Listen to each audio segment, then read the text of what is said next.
సభాధ్యక్షులు సోదరులు కార్తీక రెడ్డి గారు, ఈరోజు తెలంగాణ ప్రజల హృదయ స్పందనకు నిదర్శనంగా 1 సంవత్సర 2 మాసాల కాలంలో నమ్మి అధికారంలోకి తీసుకొచ్చినటువంటి కాంగ్రెస్ ప్రభుత్వం, రేవంత్ రెడ్డి నాయకత్వం తెలంగాణను కారు చీకట్లమయం చేస్తున్నటువంటి ఈ స్థితిని ఎదిరించాలి. నా మాతృ సంస్థ అయినటువంటి బీఆర్ఎస్ పార్టీని, కేసీఆర్ గారి నాయకత్వాన్ని సమున్నతం చేయాలనేటువంటి ఆలోచనతో తిరిగి పార్టీలో చేరినటువంటి సోదరులు గోవర్ధన్ రెడ్డి గారికి, వారితో పాటు విచ్చేసినటువంటి సోదరులందరికీ, మన ప్రియతమ నాయకులు బీఆర్ఎస్ పార్టీ వర్కింగ్ ప్రెసిడెంట్, యువ నాయకుడు, తెలంగాణ ప్రజల ఎవరి నోట విన్నా సమర్థుడైనటువంటి నాయకుడిగా గౌరవించబడుతున్నటువంటి కేటీ రామారావు గారు, గౌరవనీయులు మాజీ మంత్రివర్యురాలైనటువంటి సోదరి సబితా ఇంద్రారెడ్డి గారు, పెద్దలు మాజీ మంత్రివర్యులు ఎమ్మెల్సీ మహమూద్ అలీ గారు, నరేందర్ రెడ్డి గారు, గౌరవ మాజీ శాసనసభ్యులు ఆనంద్ గారు, ఆర్ఎల్ఆర్ గారు, అదేవిధంగా మన పార్టీ నాయకులైనటువంటి పెద్దలందరికీ, కార్యక్రమానికి విచ్చేసినటువంటి ప్రతి ఒక్కరికి మరొక్కసారి హృదయపూర్వకమైనటువంటి నమస్కారాలు తెలియజేస్తూ, గౌరవ కేటీఆర్ గారి అనుమతితో నిన్న కాక మొన్న శివరాత్రి పర్వదినం జరిగింది. మనందరికీ తెలుసు, కాకతీయుల రాజధాని అయినటువంటి ఓరుగల్లు అనేక శివాలయాలకు ప్రసిద్ధి. ఒక మా నియోజకవర్గంలోనే 20 శివాలయాలు ఉన్నాయి.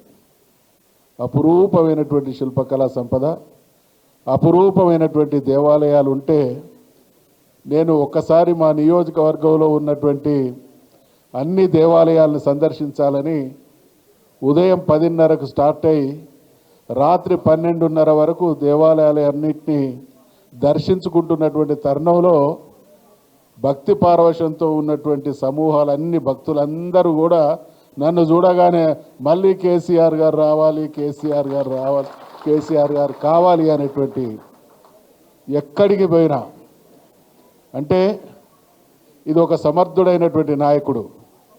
తెలంగాణ సాధించి తెలంగాణ రాష్ట్రాన్ని, ఇక్కడ తెలంగాణ రాకముందు మేము 94లో నేను మొదటిసారి శాసనసభ్యున్నైనా.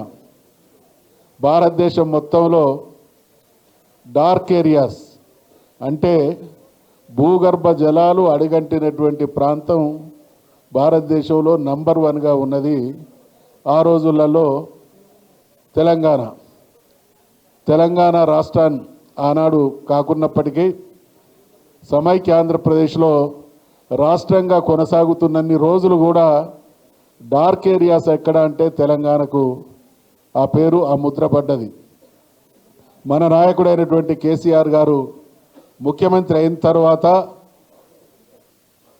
భూగర్భ జలాలు బ్రహ్మాండంగా, ఎండాకాలంలో కూడా చెరువులు మత్తళ్ళు పడ్డటువంటి సీన్ ఈ దేశంలో ఎక్కడన్నా ఆవిష్కరించబడ్డది అని అంటే అది 10 సంవత్సరాల కేసీఆర్ గారి పాలనలో అనేటువంటి విషయాన్ని మనవి చేస్తా ఉన్నా. అందుకనే కేసీఆర్ గారి పాలన స్వర్ణయుగం అంటే గోల్డెన్ ఏజ్. ఇప్పుడు కొనసాగుతున్నది డార్క్ ఏజ్ అంటే చీకటి యుగం. 1 సంవత్సర కాలంలో తెలంగాణలో ఉన్నటువంటి ఏ ఒక్క ప్రజలు కూడా, ఏ ఒక్క వర్గంగా కూడా, యువకులు కావచ్చు, విద్యార్థులు కావచ్చు, కార్మికులు కావచ్చు, కర్షకులు కావచ్చు, ఉద్యోగులు కావచ్చు, ఏ ఒక్క రంగం కూడా మరి రేవంత్ రెడ్డి పాలనలో చక్కగా ఉన్నటువంటి పరిస్థితి లేదు. గాలి మాటలు చెప్పడం, గాలి తిరుగుళ్ళు తిరగడమే తప్ప ఉత్తర కుమార ప్రగల్భాలతో కాలక్షేపం చేసేటువంటి ప్రయత్నం కొనసాగుతూ ఉన్నది. నిన్న ఇవాళ జరుగుతున్నటువంటి కాంగ్రెస్ పార్టీలో జరుగుతున్నటువంటి పరిణామాల పరంపరను చూస్తూ ఉంటే రేవంత్ రెడ్డి గారి కౌంట్ డౌన్ ప్రారంభమైందని నేను వ్యక్తిగా నమ్ముతా ఉన్నా.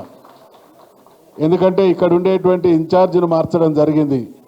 అనేక రకాలుగా హైకమాండ్కు ఈ పాలనా దుర్మార్గం తెలిసి వస్తూ ఉన్నది కాబట్టి సరి అయినటువంటి రిపోర్టింగ్ లేదు.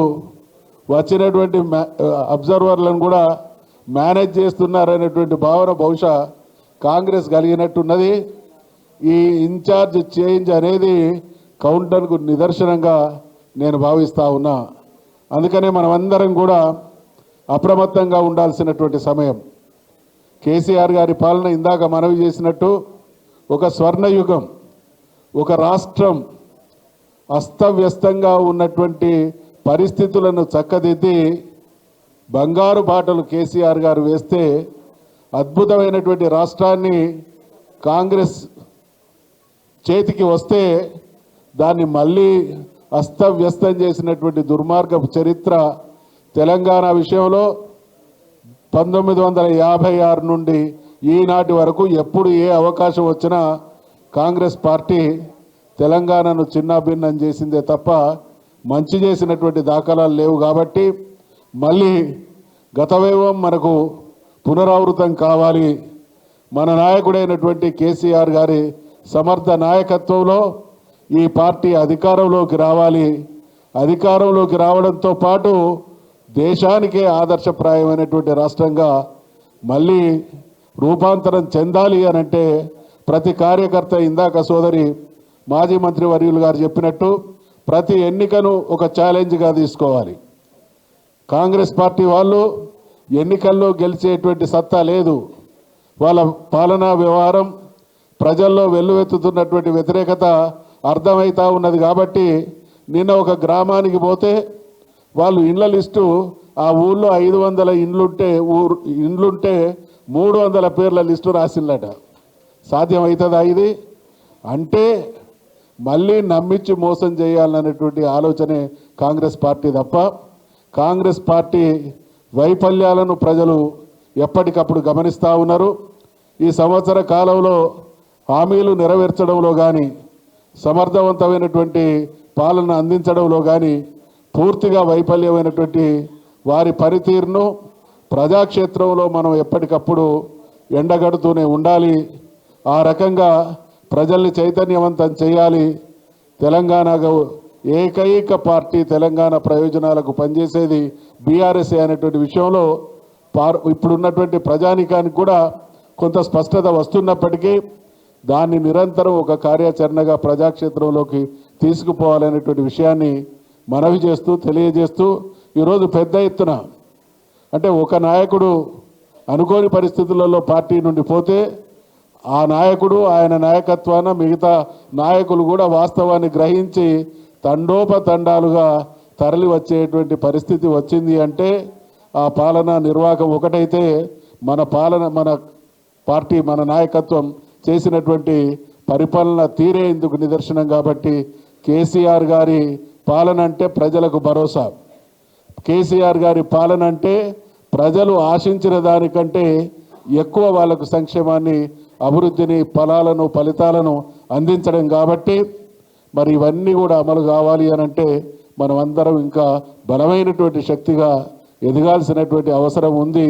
అవకాశాలని అందిపుచ్చుకొని దాన్ని సద్వినియోగం చేసుకోవాలనేటువంటి విషయాన్ని మనవి చేసుకుంటూ సెలవు తీసుకుంటా ఉన్నాం. జై తెలంగాణ.